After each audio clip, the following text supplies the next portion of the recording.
Chapter 8. That evening the Rostovs went to the opera, for which Marya Dmitrievna had taken a box.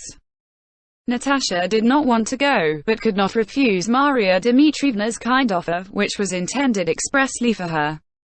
When she came ready dressed into the ballroom to await her father, and looking in the large mirror there saw that she was pretty, very pretty, she felt even more sad, but it was a sweet, tender sadness.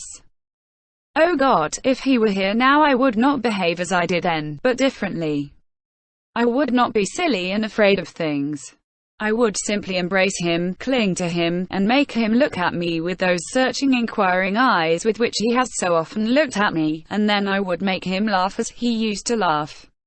And his eyes, how I see those eyes, thought Natasha. And what do his father and sister matter to me?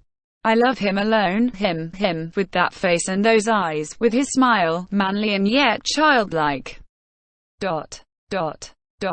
No, I had better not think of him. Not think of him but forget him, quite forget to him for the present. I can't bear this waiting and I shall cry in a minute. And she turned away from the glass, making an effort not to cry. And how can Sonia love Nicholas so calmly and quietly and wait so long and so patiently? Thought she, looking at Sonia, who also came in quite ready, with a fan in her hand.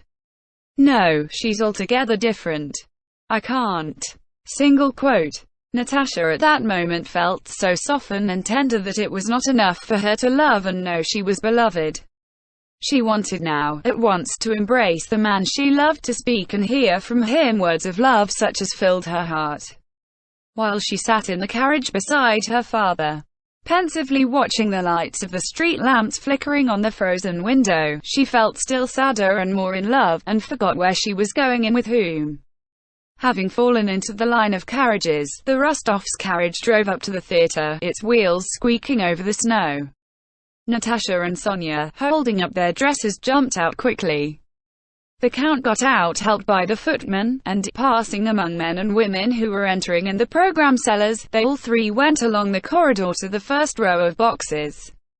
Through the closed doors the music was already audible. "Natasha, your hair. ... whispered Sonia. An attendant deferentially and quickly slipped before the ladies and opened the door of their box. The music sounded louder, and through the door rows of brightly lit boxes in which ladies sat with bare arms and shoulders, and noisy stalls brilliant with uniforms glittered before their eyes. A lady entering the next box shot a glance of feminine envy at Natasha. The curtain had not yet risen and the overture was being played. Natasha, smoothing her gown, went in with Sonia and sat down, scanning the brilliant tiers of boxes opposite. A sensation she had not experienced for a long time, that of hundreds of eyes looking at her bare arms and neck, suddenly affected her both agreeably and disagreeably, and called up a whole crowd of memories, desires and emotions associated with that feeling.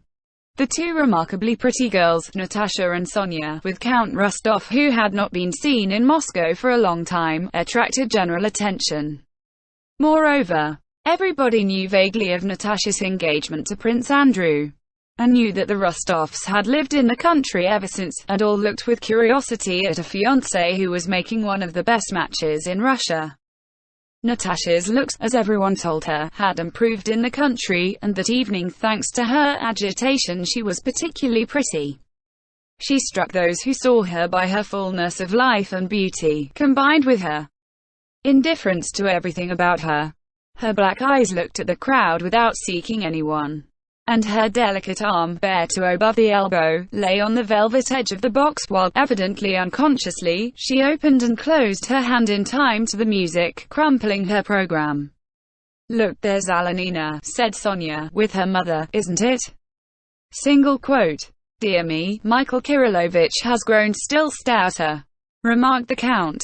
"Look at our Anna Mihailovna, what a headdress she has on. ... The Karagins, Julie and Boris with them. One can see at once that they're engaged. ... Drobetskoy has proposed. ... Oh yes, I heard it today," said Shinshin, coming into the Rostovs' box. Natasha looked in the direction in which her father's eyes were turned and saw Julie sitting beside her mother with a happy look on her face and a string of pearls round her thick red neck, which Natasha knew was covered with powder. Behind them, wearing a smile and leaning over with an ear to Julie's mouth, was Boris' handsome, smoothly brushed head. He looked the Rostovs from under his brows and said something, smiling, to his betrothed. "They're talking about us, about me and him," thought Natasha. "And he no doubt is calming her jealousy of me. They needn't trouble themselves. If only they knew how little I am concerned about any of them." Behind them sat Anna Mikhailovna, wearing a green headdress and with a happy look of resignation to the will of God on her face. Their box was pervaded by that atmosphere of an affianced couple which Natasha knew so well and liked so much. She turned away and suddenly remembered all that had been so humiliating in her morning's visit. "What right has he not to wish to receive me into his family? Oh, better not think of it, not till he comes back," she told herself, and began looking at the faces, some strange and some familiar, in the stalls.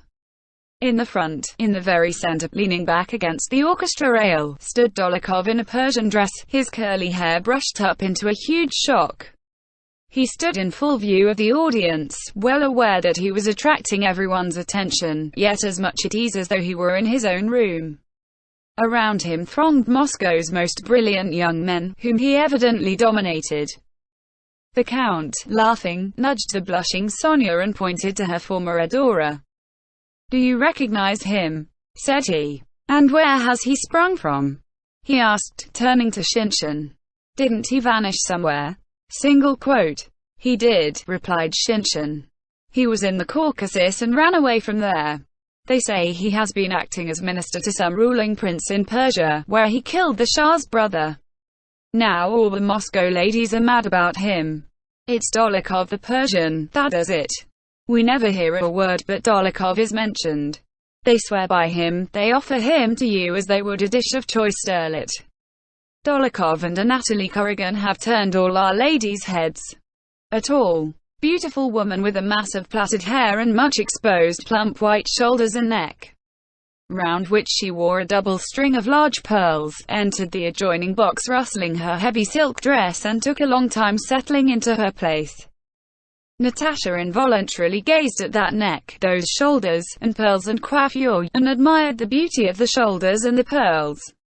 While Natasha was fixing her gaze on her for the second time, the lady looked round and, meeting the Count's eyes, nodded to him and smiled. She was the Countess Bezukova, Pierre's wife, and the Count, who knew everyone in society, leaned over and spoke to her. "Have you been here long, Countess?" he inquired. I'll call to kiss your hand. I'm here on business and have brought my girls with me. They say Semenova acts marvelously. Count Pierre never used to forget us. Is he here? Yes, he meant to look in, answered Helen, and glanced attentively at Natasha. Count Rostov resumed his seat. Handsome, isn't she? He whispered to Natasha. Wonderful, answered Natasha. She's a woman one could easily fall in love with. Just then the last chords of the overture were heard and the conductor tapped with his stick.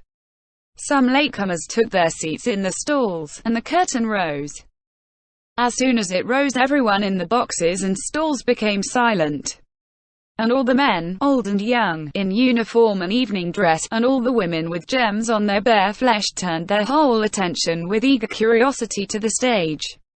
Natasha too began to look at it.